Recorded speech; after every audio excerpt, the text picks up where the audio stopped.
Boa noite. Mais uma mensagenzinha do canal Momento Gospel com o irmão Ricardo. E ao começar essa mensagem, eu gostaria de ler aqui em Eclesiastes 2, versículo 18 em diante, que diz assim: E eu é que odiei toda a minha labuta, em que trabalhava arduamente debaixo do sol, que eu deixaria atrás para o homem que viria a suceder-me. E quem sabe se ele se mostrará sábio ou astuto, no entanto, assumirá o controle sobre toda a minha labuta, em que trabalhei arduamente, e em quem mostrei sabedoria debaixo do sol. Também isto, aqui diz também isto é vaidade. O sábio Salomão, falando aqui em Eclesiastes 2, versículo 18 em diante, ele está falando sobre a questão da brevidade da vida e de todo o trabalho que nós temos debaixo desse céu, em que trabalhamos, lutamos e estudamos. Eu vi uma vez um rapaz que ele estudou, ele trabalhou, ele lutou muito para conseguir passar em um concurso público. E anos depois, não muito depois que ele conseguiu isso aí, ele já estava trabalhando, ele entrou em profunda depressão e acabou dando fim à sua vida. E eu, conversando com o irmão dele naquele momento, eu disse: a pessoa trabalha tanto, a pessoa luta tanto, e ele passa no concurso público, ele chega lá, ele consegue, que muitos estão desejosos, mas depois vem algo, o abate, ele entra em depressão e dá fim à sua vida, e todo aquele trabalho foi em vão, ou pelo menos pareceu ser em vão.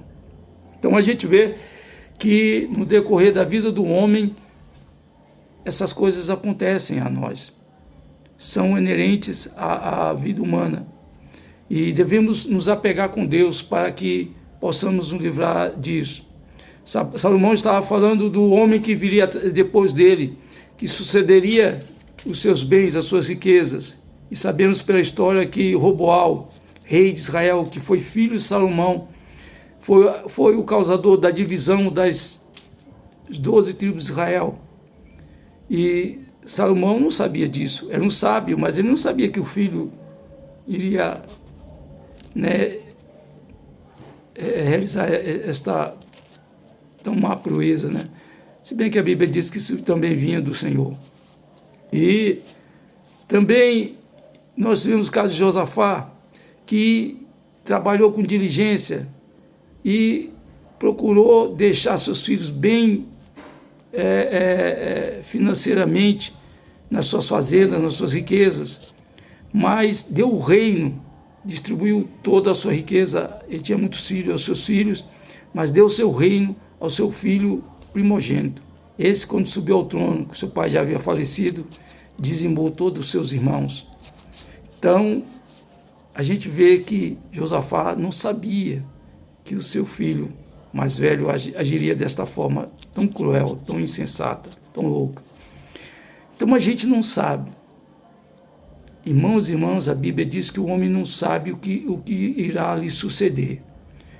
Então devemos confiar em Deus, andar nos caminhos de Deus. Como uma vez eu disse, um sábio homem que estava no hospital, nós estávamos ali conversando, e eu falei para ele: olha, o que o Senhor vai deixar é um exemplo de fé, é um exemplo de um homem que confiou em Deus, que andou nos caminhos do Senhor todos os dias da sua vida. Este homem era o meu sogro. Ele era um ministro do Evangelho, já estava velhinho e já estava chegando já os últimos dias da sua vida.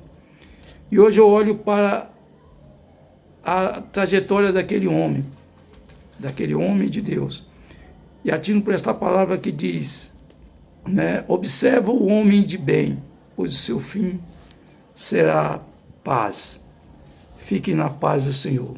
Que todos sejam abençoados pelo Deus eterno, iluminado por Ele. Boa noite. Tenha uma boa noite.